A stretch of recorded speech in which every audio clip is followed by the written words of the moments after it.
Welcome to the Marketing Mastermind, a podcast designed to elevate your entrepreneurial mindset and help you take your business to the next level through digital marketing. Join your host, agency owner Hillary Russell, as she interviews experts from around the world, dives into business success secrets, and gives tactical mindset training to help you elevate all areas of your life and business. Ready? Let's dive into another Marketing Mastermind episode. Welcome to another episode, everyone. I'm Hillary Russell, and I've got a special guest with me here today. His name is Sean Douglas. Sean, say hello to everyone. Hey there, everyone. All right, guys, before we jump into the topic, this episode is going to be a little bit unique because the majority of our listeners, right, and those of you tuning in, are most likely at a stage in your life where you are deciding to either start a business or you are in the beginning stages of, building a business or starting something new. And with that comes a lot of, dynamic shifts and transitions that no book or blueprint could prepare you for. And so all of that being said, Sean, I've been super excited about this episode because Sean is an expert when it comes to leadership and speaking, and is a multiple times entrepreneur, business owner, and founder. Sean, you've done TED Talks, written books. Tell the audience just a little bit. Give us the 30,000-foot view of Sean Douglas. Wow, 30,000 telescope views. So we'll dive into the specifics later. I always tell people I'm not a success story. I mean, everything that you talk about, like that sounds amazing. That sounds absolutely cool. Like, who is that guy? But I have TED Talks. I'm going to deliver my third TED Talk in the month of March. So super pumped. Awesome. And that is on veteran suicide. And although I'm I will be a 3-time TEDx speaker, multiple best-selling books, multiple top-rated podcasts. I'm now the VP of a globally, nationally recognized nonprofit, but I battle every day. I put out Facebook posts and I'm like, dang, not a lot of people saw it. Maybe I should boost it. Maybe I should run ads. Oh man, I got to do this one video. Oh man, not a whole lot of people saw it. Like, what's going on? And then something I think is not going to hit, like, goes viral. I'm like, all right, whatever. But it's just about staying true. So, I got a wife and kids, retired from the military in 2001, moved from North Carolina to Utah. It's where I met my wife, over at Hill Air Force Base. And now I'm just trying to do this, I've built a business while being deployed to the Middle East. It's my thing. My aunt owns a business. My mom owns a business. My uncle owns a business. Like, it's just in our DNA. Mm-hmm. We just build businesses and I love it. I love turning something from nothing. It's like super cool, from idea to actually a viable concept that generates revenue. Like, I just think that's like the coolest thing. Yeah. That's super cool. And one thing that you mentioned there that really struck a chord with me is, battling this every single day.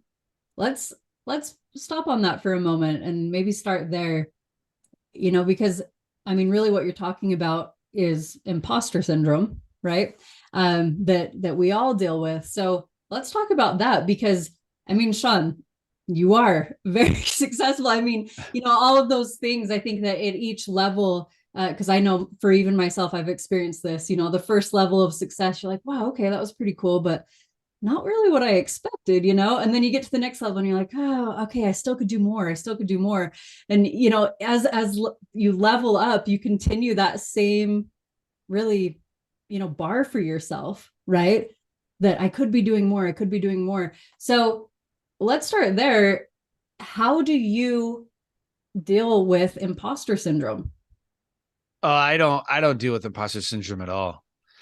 When I talk about battling and struggling, I'm talking about like my own demons. Like, do I want to drink? Do I not want to drink? I'm super stressed out because clients are stressed out. Like, what do I do? Like, I battle those negative thoughts. Like, this is hard. And another person is going to get on stage to speak. And like, I'm super, super pumped for them, you know, dang, I'm kind of jealous of them that like, there's like I just try to be happy as much as I can.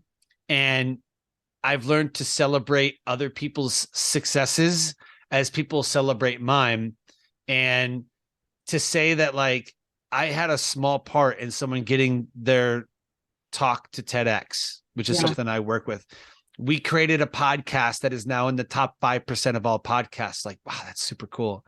And when I first started, it was like, I'm going to be a TEDx speaker. Oh, my phone's going to ring off the hook. It's going to be amazing. And then I did my TEDx, my first TEDx in 2017. Nobody called, nobody emailed, nobody knew who I was. My TEDx talk has like 20,000 views. I'm like, where's the money? Like, where's all the speaking gigs? Like, how come Tony Robbins is banging on my door? that type of stuff. Like, I battle every day. Like, man, I've been in this for this many years. Where's all the money? Where's all the clients? Where's all the speaking gigs? Where's all the pomp and circumstance? You know, like, where's my moment? You know, so it's just every day, keep going every day, little by little. And I've never really had that like imposter syndrome because I'm kind of humble anyways. But what I do battle is like negative thoughts. Like, maybe I should just blow this up. Like, maybe I should just quit. Maybe I should just build something else. Maybe I haven't found my purpose. Maybe I'm not as good as I thought I was, you know, that type of stuff. Cause I'm about to deliver my TEDx talk in March on veteran suicide. If the VA is not calling me, if the military is not calling me, if nonprofits aren't calling me to book me for tens of thousands of dollars in speaking gigs, like, what a waste. But someone's going to hear it. Someone's going to see it. They're gonna be like, oh my gosh, I needed to hear this message. Even if it's one person, that's the stuff that I think most people are battling. Like, well, I built a course. How come millions of people aren't flocking to my course? You know, it's not if you build it, they will come. It's same as the podcast. I have 3 podcasts. It's not if you build it, they will come. It's, I'm going to build it and work my face off so that I bring awareness to the podcasts. You know, 3 million podcasts, about 400,000 of them are active. That tells you something. Right. Yeah. There's, well, and I guess I should say, so in my mind and from my perspective, you know, that is the definition of imposter syndrome, is fair enough. Myself feeling that, you know, I'm doing all of these things, but am I really, you know, maxing out my potential, or is there more that I should or could be doing? Right. And it's almost that, I don't know, there's a lot of different words for it, but it really just that hunger for, you know, keep pushing. And I think too, that, you know, that honestly, that resonates a lot of what you're describing here, where you just got to grind every single day. Like it doesn't stop, right? It doesn't stop. It's almost, I've used the analogy, like it's almost like pushing a car, right? When you first get started, it might feel, I mean, if you're doing it by yourself and it's a really heavy vehicle, it might feel a little bit, you know, difficult, but as you continue pushing, the momentum is going to help carry that. But if you stop, I mean, it's difficult to get started again, right? It's got to keep that going. Yep. So, okay. So I want to bring things back to something that, you know, I think I've read quite a bit, Sean, and went back through your story. And I want to, if it's all right, start with that. Can we take things back to 2008? Oh boy. I know. Yeah. But it's a huge part. It's a huge part of who I am and what I am, really. Yeah. So everybody always talks about let your test be your testimony and let your mess be your message. And it's so true. It's not cliche and it's not a hook. If you go back farther than that, I was born and raised in Detroit. mom and dad divorced when I was in like kindergarten, first grade. So for like 6 years, I grew up in an alcohol dominated domestic violence household. By the time that I was 18, we lived in 11 different houses and I attended 8 different schools because he would always find us. My stepfather would always find us. Cops would always be at the house. He beat up my mom. He beat up me and my sister. So we were like always, we lived in my grandparents' basement for like 2 years. And we lived there twice, actually. Once when I was in 3rd grade and then again when I was in like 7th and 8th grade. But it was so crazy, the life that I had grown up in. Well, then I go to the military, and of course the military culture is party hard and, work hard and party harder. So of course you develop a drinking habit, which exacerbates already problems that you already possess and issues in mental health and everything else that you struggle with anyways. Well, I built a we're doing 500,000-600,000 a year in an entertainment company, not like an events company or DJs, but like the whole thing. Like when foam parties were cool, like we were doing foam parties and techno parties and themed party, like the black and white party. And like we were doing those parties and I was rocking it, crushing it. Hundreds of thousands of dollars, blowing money everywhere, $300 bar tabs every night. I was literally like the Wolf of Wall Street in my mind. I'm like, I'm a big deal. Well, I have a party, my house burns down. And then the military's like, whoa, you're out of control. My business partners were like, whoa, you're out of control, blowing money all over the place. And so I was losing my military career. I was losing my business. Lost my house. All people who thought were my friends pretty much bounced and like left me high and dry. And then my wife, she's like, well, I'll help you out and like whatever. So I was staying with her for a while. And then what does anybody do in a life crisis, battling alcohol abuse and ego and personal abuse? They get married. So that's what we did. We got married. But it didn't stop there. It was like, okay, well, now I have a wife and, I have, my person, so now they're going to stand by me and do whatever I want to do and whatever. No, absolutely not. So the things that I would do single, I can't do anymore. The things that I would do in my business, I can't do anymore. And then, she had small children. So now there's other expenses and other things that I need to worry about, not just coming home at 3:00 in the morning, driving home drunk because I wanted to, because I thought it was cool. So she left. So now at this time, I'd pretty much lost the business. I'm not doing the business anymore. In 2008, they pretty much pushed me out and bought up my contract.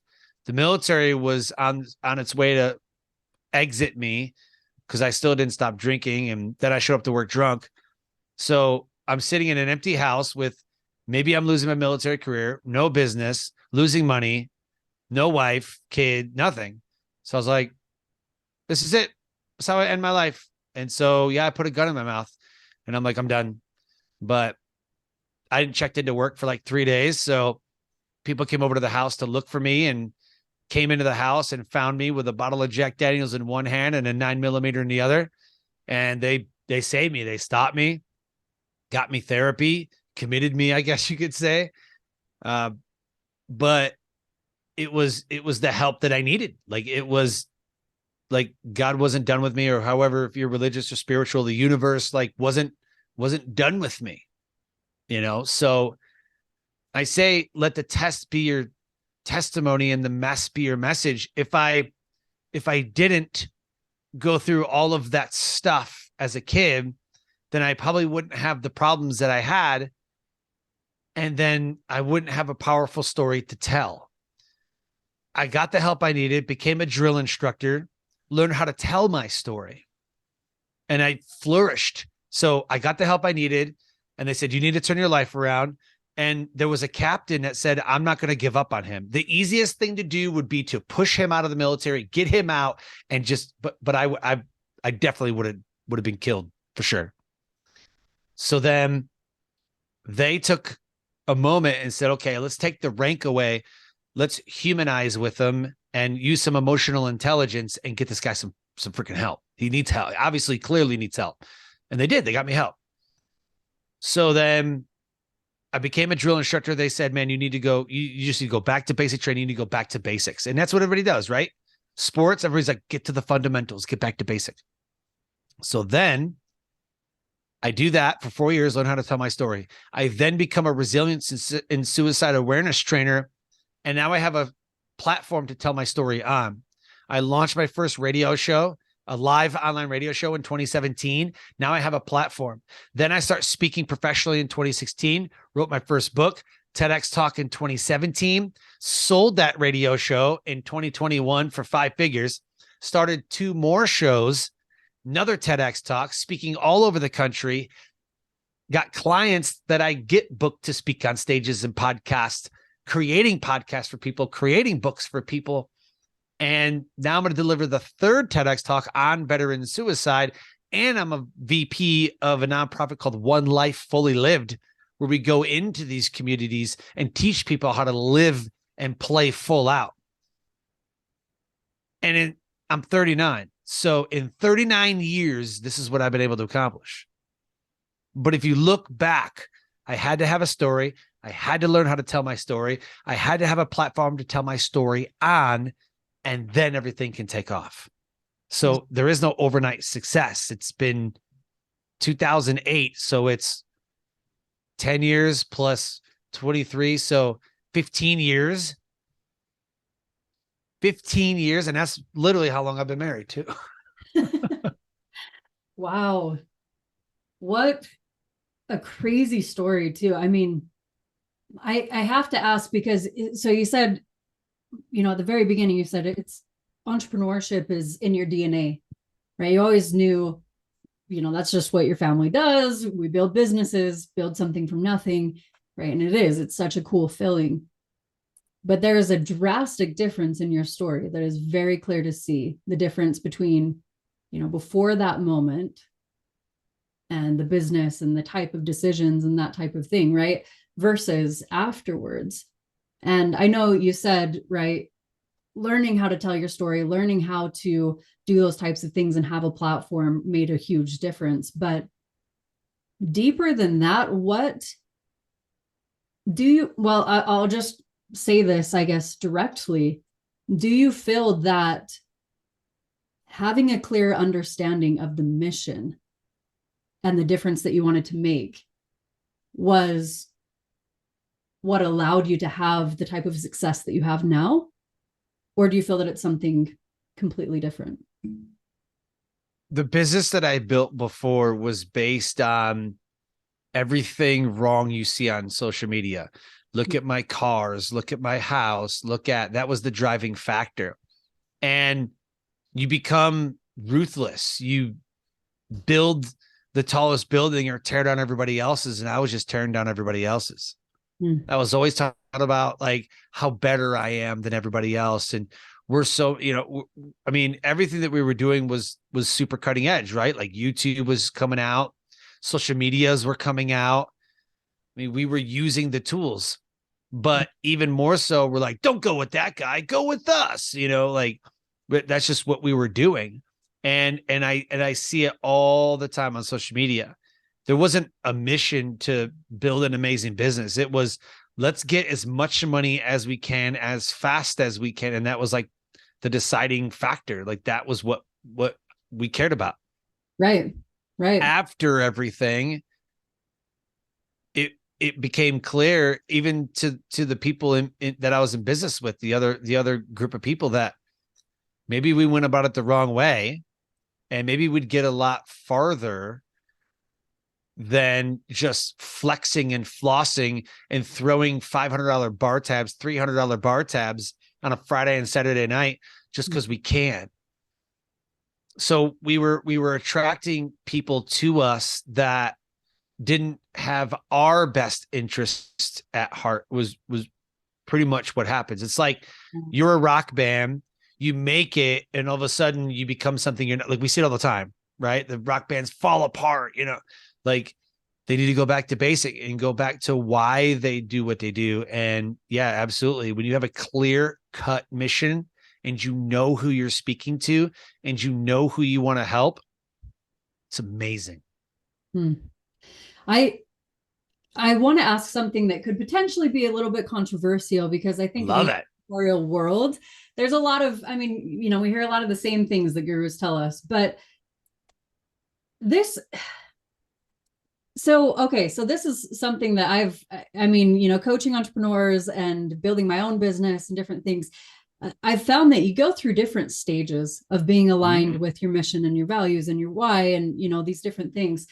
And we hear so often that you have to, you know, create something from a place of wanting to create a difference in order to truly grow a business. But the controversial side of it is, honestly, I don't know many entrepreneurs that are not starting a business to get out of a shitty situation that they're in currently, right? And that's like the main goal, is to get out of a bad situation, which requires some level of finance, or, you know, we need to make more money, or we need to do this, right, to get out of it. So in your opinion, Sean, what is the balance for that? Because I think you're exactly right, that the more aligned we are, understanding the difference we're wanting to make gives us that trajectory, right? Well, how do you find the balance in, you know, wanting to just do good, but also needing to pay the bills? Well, right. So very, very amazing question. It has to be a mixture of both all the time. I created a business because I wanted to do something outside of the military. My family runs businesses, right? So what else are you going to be doing? You're going to go home from work. If you got kids, you're going to clean them up, whatever their homework, whatever their school clothes, maybe they change into play clothes, however you run your household. You're going to clean the house. You're going to help them with homework. You're going to make dinner. You're going to sit on the couch. You're going to watch TV, and then you're going to go to bed. Then you're going to wake up. You're going to get them up. You're going to make them breakfast, pack their lunches, take them to school. You're going to go to work. Then you're going to come home, and then you're going to do the same thing every single day. It's a rat race. And there's no way to scale your income. Like, you're on a fixed income. When you are employed, you are on a fixed income, and your wage is determined by your boss. So unless you plan on getting paid to watch Netflix, you will always have only the amount of money that you currently have in your job. However, the lure of entrepreneurship is, look at my money and look at my jet and look at my house and look at my lifestyle. And I work 4 hours a week like Tim Ferriss. That's the lure. People are like, I work really hard. I work 50, 60 hours a week and I make like $4,000 a month. I mean, I don't know how much people make, but I work 50, 60 hours a week and I make $4,000 a month. Like, I don't think this is a lot of money for what I do, or, you know, whatever. Unless you're on the 40-hour work week and you're getting paid like, I don't know, 20, 30 bucks or whatever. But that's what you're going to do. You're going to go home. You're going to mess with the kids. You're going to eat dinner. You're going to watch Netflix, and you're going to go to bed. Or if you want to improve your income, you could do all that. And instead of watching Netflix, you could do family projects together, like some sewing machines. Like, I remember back when I was a kid growing up in the 80s, like my mom and my aunts and like a bunch of their friends or whatever come over, and they do like crafting parties. Like, a boy isn't supposed to, I got into that. I was like, this is cool. Like, look at this little necklace I made. Like, that's pretty cool. And then you sell them at craft shows. Nowadays, that's not really a thing. I don't know too many 20 and 30-year-olds that are super pumped to go sell their beaded necklaces in an arena or at a trade show somewhere for 6 hours a day. However, back at the height of the storage wars, about 2 years prior to that, I was like, hey, there's an auction. Let's go to an auction. Because they, like, where I'm from, they do a lot of farm auctions and like business auctions. And I'm like, cool, there's a storage auction. Like, I wonder what's in the storage unit. And I was like, what is this? What is this witchcraft So then I bought a couple storage units, and then all of a sudden the show comes out, and I'm like, oh no. And guess what it did? It raised the prices at least 2 to 3 times of what we were buying storage units for. And every single person who has ever done storage auctions will tell you that show ruined the business because it was highlighted and everybody knew about it. And so everybody wanted to do it. And therefore they thought they were going to get rich. It's exactly the same thing day in and day out. Same old story. Entrepreneurship is like an underground in the 80s and 90s. And all of a sudden the internet brings entrepreneurship to the forefront. Now the barrier to entry is zero. It's like podcasting. The barrier to entry is a microphone and a computer. And then everybody does it. There's over 3 million podcasts, but there's only about 400,000 active podcasts. So again, that tells you something. Oh, I didn't make money from podcasting like Pat Flynn or John Lee Dumas or Tony Robbins or Tim Ferriss or Gary Vaynerchuk told me I would. So I 11 episodes and I'm not a millionaire yet. I quit. And then they're a crypto expert the next week. And now they're a Chat GPT expert today. And then next week, they're going to be something else because Google just came out with their Chat GPT like competition. And now they're going to master the Google version. And then they're going to master the Facebook version. And then they're going to be a meta expert once the metaverse comes out. And they're going to be buying digital real estate. And then the next thing and the next thing and next thing. That's what's wrong with entrepreneurship is they're not making enough money. So they're going to go to the thing, to the thing, to the thing, to the thing until they feel like, oh, crypto, I made $1 million. Now I'm a crypto expert until it dies. Like it did like a couple months ago where Bitcoin goes from 60,000 to 18,000 and I giggle inside every day. Yeah. Yeah. Well, and I mean, to that point too, and it made me laugh because I think that we all can associate a name or a face to someone that we know that fits, a similar description of what you just, mentioned. But that's an epic rant, by the way. I didn't think I was going to go there. That was good. But the funny thing with that, and I mean, going back to, the question with that of like, where's the balance? I think it actually comes back more to where's the consistency. Yes. Right? Yep. Because that is so funny. And honestly, like we could go on a whole tangent on that side of things because you have like the 30-day, like the entrepreneurs that are like, oh, I'm doing this for 30 days. And then the next month you're like, oh, wow, now you're part of this MLM. That's cool. Yeah, that's cool. But, and then they're like, oh, entrepreneurship is, it's this, you're not going to make money. You're not going to make money unless you're like, someone that has a lot of credibility or you've already been in the industry for a long time. But no, I mean, it really comes down to consistency. I mean, man, your topic of, with podcasting and by the way, like I'm not really one to talk here because this podcast itself just started, a couple months ago, but don't quit. Huge. Don't quit. Though is that, I've got a friend that does, he's been running an agency for quite a while and he helps a lot of companies with their, startup podcasts.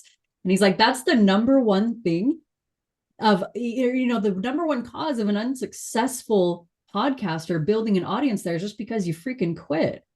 Yeah. Just quit. They burn out, they fade out because it takes a lot of work every single day to be consistent. It takes a lot of marketing. Yeah. It does. It takes a lot of marketing, but consistency is great, but if you're doing something wrong consistently, like that's bad. Mm-hmm. So I think if you're going to use the context of consistency and entrepreneurs not giving up, like sometimes you have to, because we always joke about the underwater basket weaving degree or the underwater basket weave. Like, I don't even know who, like, where did that come? I want to know the first person that ever said that or did that. Like they were sitting in the bottom of a pool with weights on their chest, like basket weaving. Like maybe that was like a thing at one time. But seriously, like if you're doing the wrong thing, there's things that we used to do years ago that we're like, yeah, that doesn't work. Like that's not going to work. Like nobody has an HTML code book and are building HTML websites. We just don't do that anymore. You go to Wix. Oh my gosh. I just had this conversation. I don't know why I brought this up. I just had this conversation with my daughter. She's in this class, an elective in school. And she's like, yeah, I got a code. And I was like, are you like, I wanted to call the school immediately because they're so stupid. So she has to be in this class for a year and she has to learn how to code so that she can build a website at the end of the year. And I was like, I can do that in 10 minutes. Go to wix.com, click, drag, done, 10 minutes. I was like, you're just going to build like, do you plan on building websites? Like when you get older, she goes, no, I hate this. Well, then drop the class. Because, well, no, I have to be in it.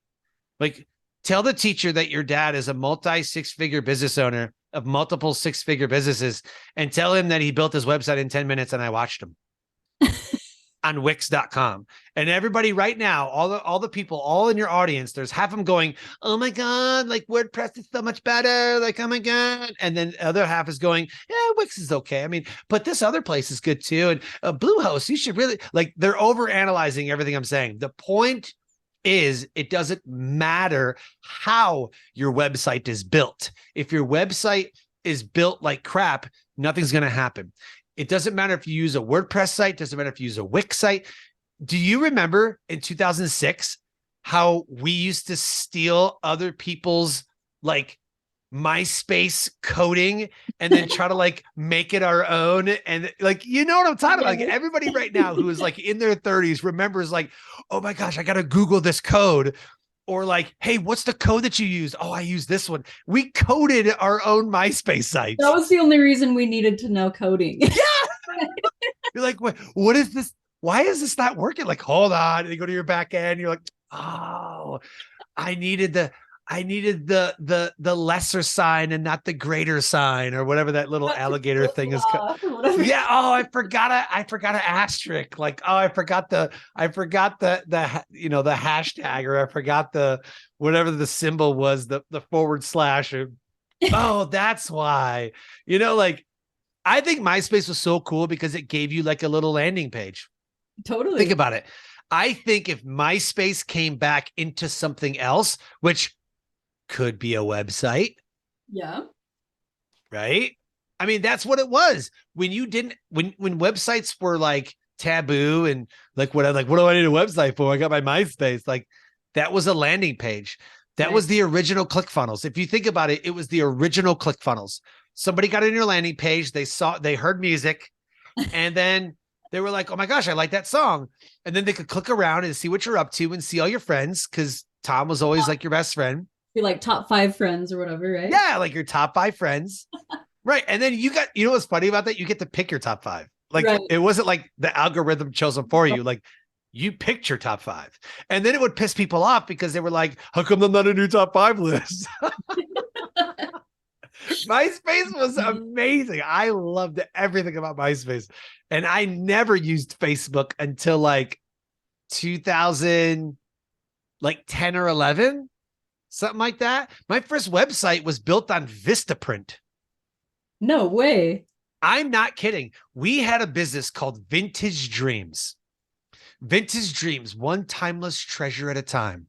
We resold the stuff that we got out of auctions, storage auctions. We went picking. Like, people would call, oh my gosh, like, I'm not even kidding. From 2010 to 2013, I sold the business for 6 figures. In 2013, I sold everything, all my inventory, the shop, all my contacts, my entire client list gone, website gone. Like, you can have it all. Right. Sold it for like 120,000 or whatever, 130,000, something like that. It was barely over 100,000. I know that. And like, I walked away, handed them the key, and was like, goodbye, I'm done. Right?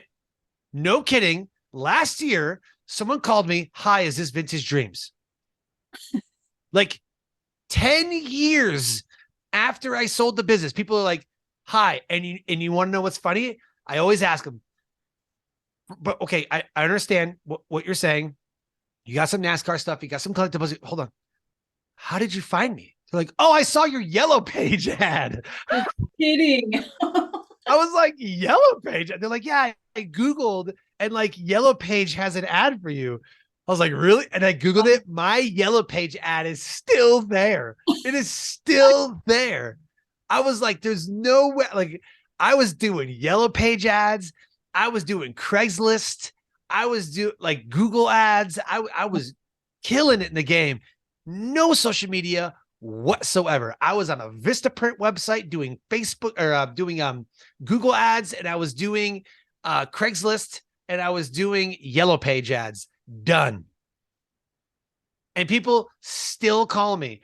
Yeah, hey, are you still in San Antonio? I was like, well, actually, and it's been throughout the years. Like every year I get like 1 or 2 phone calls. Hi, is it Vintage Dreams? It was. What can I help you with? And then they tell me like, oh, I've got this collectible. I got this Singer sewing machine. I got these NASCAR collectibles. I'm like, cool. How'd you find me? Same thing every time, never fails. I found you on a Yellow Page ad, or I found you on Craigslist. That's hilarious. And that was 10 years ago. Hey, the original organic marketing, right? There you go. There you go. Consistency, consistently doing something correctly. Mm-hmm.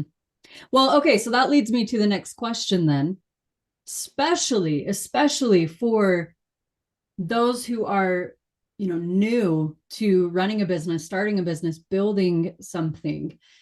How do you know when to pivot and try something else, or consistently keep doing what you're doing? Trust yourself. We all have an intuition. We all have amazing intuition.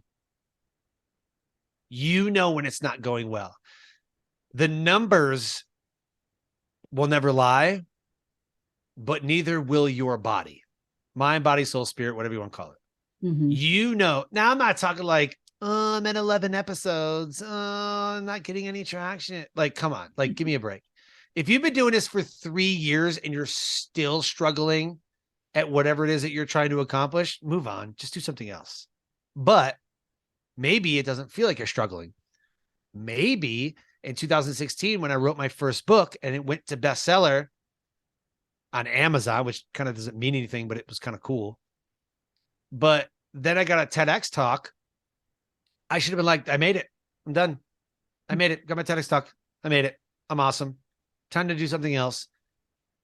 But my phone wasn't ringing off the hook. I mean, 2018, I was speaking everywhere, and I would say, I'm a TEDx speaker. And they go, oh my gosh, you're hired. Mm-hmm. So I had to call people. I had to cold email people. I had to be like, hey, event planner, saw you're having an event. I would love to be your keynote speaker. I had to figure that out. Mm-hmm. I was getting myself booked. People weren't calling me. Yeah, they saw my TEDx talk, but they weren't blowing up my phone and blowing up my email. And they still kind of don't. I mean, I get a lot of emails from people who are like, hey, looking for a speaker, which is awesome. Got a lot of leads coming in, but it's not like I'm getting booked for $100,000 gigs like some people, you know what I mean? So maybe I should quit. I'm not making $100,000 a year or $100,000 a gig like Tony Robbins is, or like some presidents will go, ex-presidents or former presidents or whoever, famous people will get like $100,000, go speak at college. Like, I want that. Who wouldn't? So should I quit? Well, no. I'm doing another TEDx talk. That's another goal. That's another notch. That's another step, So when you have your mission is to reach people, to do certain things, then you just set your own targets. You set your own KPIs, mm-hmm. and that's it. But if you're constantly chasing, if you're constantly struggling, there's a few things that are wrong. So you should probably fix those. And if you fix those, then if it still doesn't work for you, then do something else. But the funny thing is that when you walk through a door and it is already opened for you and you are killing it and crushing it, and you walk through another door and another door and another, and there's no barriers, you've pretty much found your mission and your purpose. If you have to fight and claw and scratch and moan and groan and everything else, you're probably on the wrong path. That's why like people are like, man, everything comes easy to you. Well, to you, but I mean, they're still kind of fighting, and behind the scenes, they're battling their own things or whatever. Everything he touches turns to gold.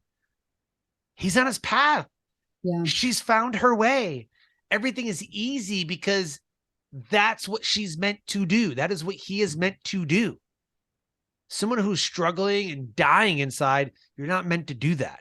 So it's okay to give up and quit, to go do something else that is your mission. And if you don't know what your purpose and your mission is, then do everything. Do everything. Figure out what makes your heart sing. Figure out like, well, I love to sew. Cool. Sew things, then sell them. They always say, turn your passion to profit. Well, if you're like my passion is building hot rods. My uncle owns a hot rod shop. Like, you know what I mean? My mom's passion is nursing. Therefore, she owns a home healthcare business. My aunt's passion is speaking to people in marketing. Therefore, she owns a marketing agency. Her love is the Detroit Lions. It just so happens she markets for the Detroit Lions. Like, you know what I mean? Like if you find something that you love to do, if you love to tinker with things, if you love to build things, if you like, there's nothing fun for me. Mm-hmm. There's nothing fun about having a digital business. Absolutely nothing fun about it. I hate it. I hate the fact that I have to go on social media to reach people. I hate it. I'd rather just take out a billboard or a yellow page ad. You know what I mean? Like, I absolutely hate digital marketing, social media, Facebook ads. Like, I hate it. I would much rather do something else that I'd always done. Yeah. But that's not the current thing. So find someone that is amazing at that and pay them. Do what you do best and outsource the rest. Mm-hmm. Do what you do best and outsource the rest. But too many people, like, let's say you and I, are the podcast host, the podcast editor, the podcast marketer, the podcast producer, the podcast graphic design person, the podcast guest finder person, like we just kind of do everything. I don't mind doing some of those things. However, I have a graphic designer. I mean, I upload my own episodes. I edit my own episodes, but I had to learn how to do that stuff. But I also have someone that, hey man, I've got 5 in the can. Can you just produce these for me? Mm-hmm. Sure. And then I pay them. Like, I have a team of people, and whether I use them or not, I still have to pay them, which is amazing to them. So it's just find something that you love, or you already know what you love to do. You know, I mean, you can make money from everything. So if that's what you want to do, then do that, but do something that you love. Like, that you could turn your passion into like a revenue source. Right. Don't just, I have to invest in real estate because that's what the gurus tell me, and I have to have passive income, and therefore I have to be real estate guru. Oh, like, if you don't care about real estate, then don't do real estate. Mm-hmm. Yeah. The greatest investment is in yourself. That's it. Mm-hmm. So invest in yourself. Exactly. Well, and especially in the world that we're in today, don't lie to yourself and say, well, I can't turn this into, I can't monetize this. I can't, turn this into something that would generate anything for me. That's just negative thinking, I think, right? Because in the world that we're living in today, you can monetize anything. I mean, even recording yourself underwater basket weaving and put it on YouTube and monetize a YouTube channel, You don't even really need to do that. You can just go to Udemy. Yeah, seriously. My buddy, literally my very good friend and my design guy, right? So he's like, man, I really want to get like another revenue source. And so, of course he was looking at online courses and what. I was like, dude, a 5-part miniseries on photography 101. How do I get the best photo? Because literally, what do all photographers want to do? They want to capture the most amazing photos ever. Mm-hmm. So he has a Photography 101 on Udemy. It has had 18,000 people go through that course. And Udemy charges $27 for the course. Now, I can't math very well, but 2 times 8 is 16. Well, 2 times 18 is, I think, 36. Okay. So 27. So just add another 0 to the 36. So like, I mean, the dude's got over $300,000 from a Udemy course for $27. Like, come on. Right. Just do it. I love that. This has been such a fun conversation, and Sean, I love the tangents that your mind is on. But I call it ADOS. I was diagnosed with ADOS, attention deficit. Oh, squirrel. Oh, squirrel. I love that. I have to ask, because this is something that I wanted to ask, after learning a little bit more about your organization, about the Sure. success groups. Okay.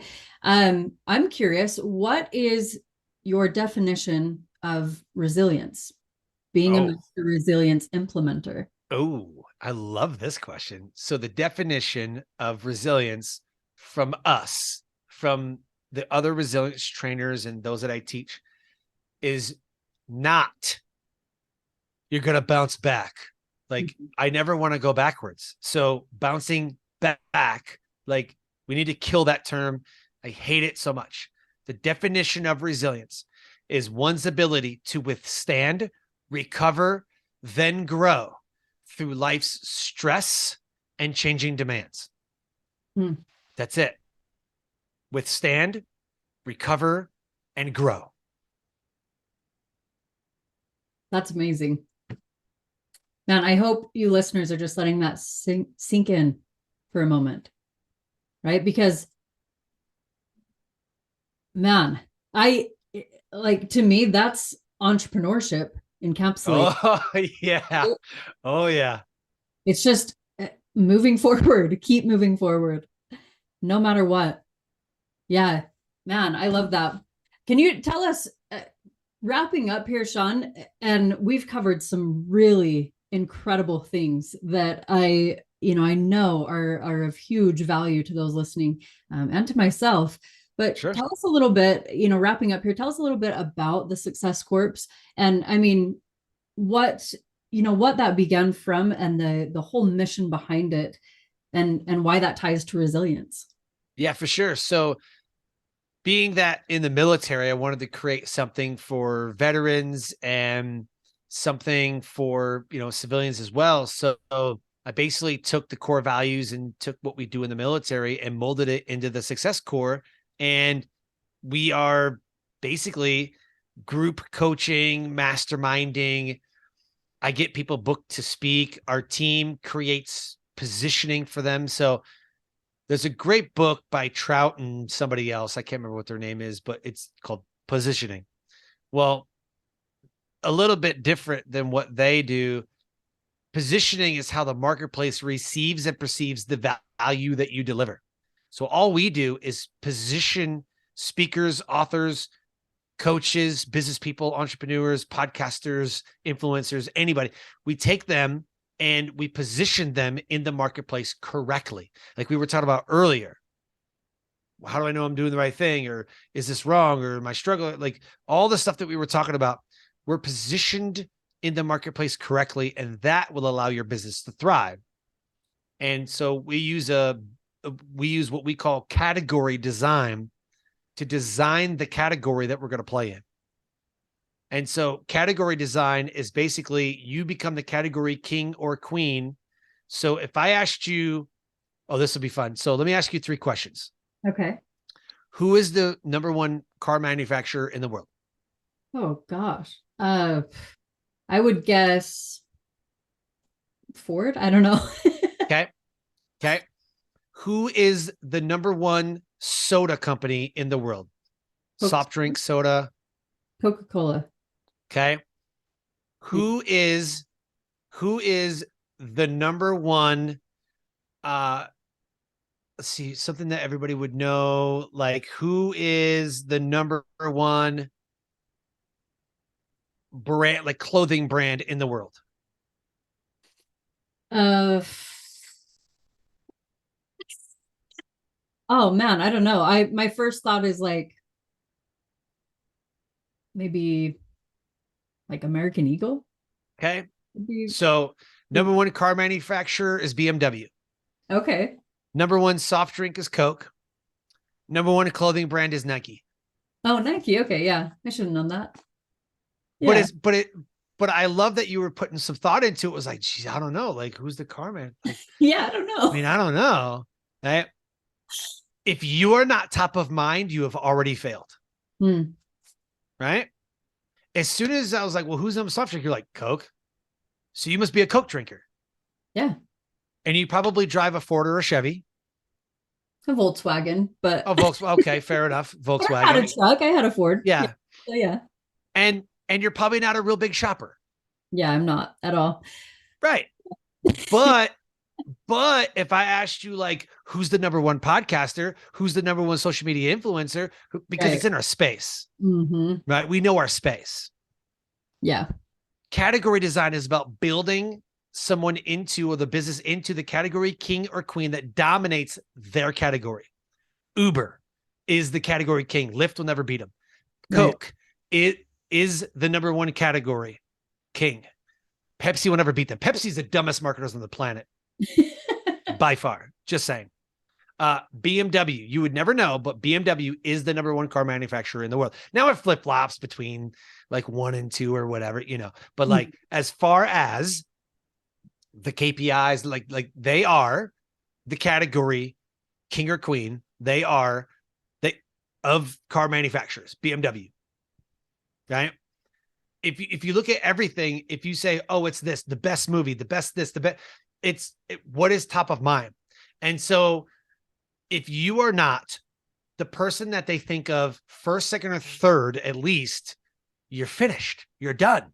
So category design, everybody knows what they do. I'm a podcaster. I'm a speaker. You're a podcaster. You're a digital agency. Everybody knows what they do. Okay. Now, not a whole lot of people put thought into, like, maybe I should have my logo this way, or maybe I should hire somebody. Like, they overthink it. I say they didn't put too much thought because they didn't. They just overthought it. Yeah. They like went way past where they were supposed to. Like, people think that branding is just colors and a cute subtitle. Right? But it's not. Right. And so we're so, I just want to just gouge my eyeballs out when I see all these people that are like, we got to build the brand, you know, the brand is like you, like you're the brand. You're not selling a brand more than you're selling a reputation. The category, for example, ChatGPT with OpenAI, the new category of AI. Well, guess what? Google and Facebook are trying to match them. They're playing in ChatGPT's category. The end. Right. It's like when Red Bull tried to introduce Red Bull into Coke. You can't have Coke Energy. Like, Coke is the soda king. Red Bull is the energy king. I don't care about what Monster says. Red Bull is the king. Then you have 5 Hour Energy, which is an energy shot, different category. If 5 Hour Energy tried to make an entire bottle of 5 Hour Energy, it wouldn't work because the energy space is in Red Bull and Monster. Right? So when you try to cross over into spaces, you lose. Period. It happens every time. You lose. Coke tried it, failed. But Coke is the category king of the soda soft drink space. And so, you know, a lot of people go to electric vehicles and stuff, like, great, but what made them the brand is still not going to change, right? They're not going into a different category. They're still a car manufacturer. But Tesla owns the EV space, period. No one is ever going to outbuild Tesla with electronic vehicles. Right. So the number one thing that people have to do is pull that category design lever. Everybody does product.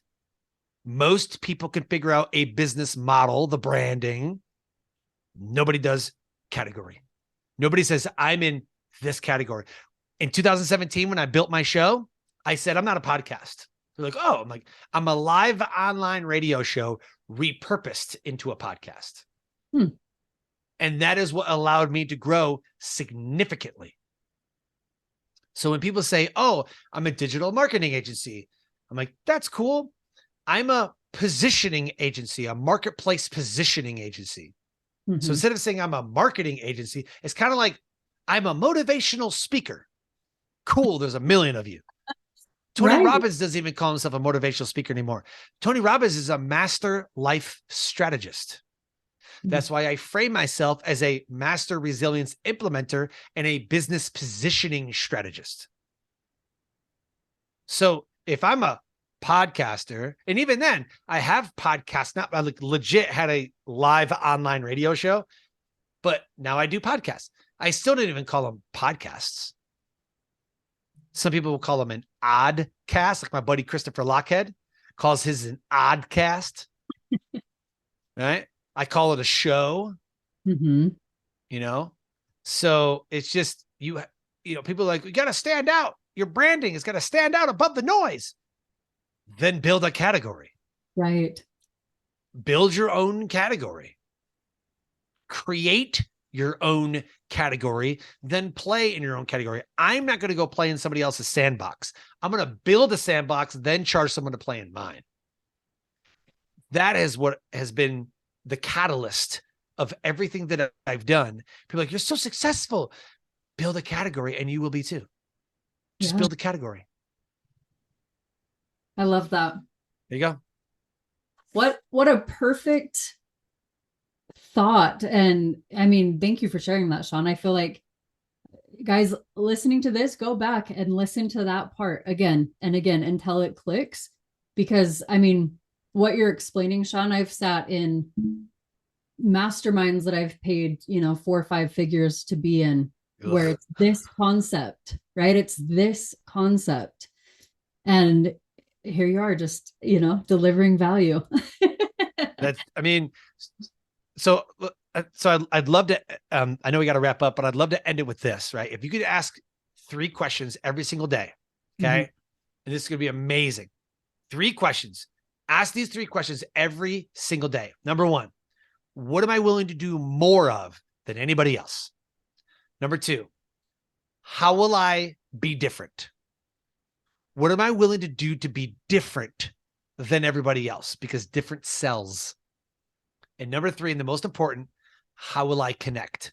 How will I connect with my clients, potential clients, customers, whatever you want to call them? How will I connect on social media? How will I connect on video, audio, written form? What am I willing to do more of? What am I willing to do differently? And how will I connect? And when you can answer those 3 questions every day and take steps to do that every single day, you will win. That's amazing. Yes. Thank you. Sean, please let our listeners know how they can get in touch with you. Sure. You can go to my crummy little website called The Success Course, CORPS. God, I think it's so, I cringe every time I look at it. I'm like, where's my new website? Oh, it's terrible. So The Success Course, CORPS.com. I'm on Facebook, LinkedIn, Instagram. You can check out our podcasts, Create, Launch, Monetize podcast. You can look at the From No Worth to Self-Worth show. And then our nonprofit, onelifefullylived.org, the number 1, onelifefullylived.org. And we have a show called Dream It, Plan It, Live It.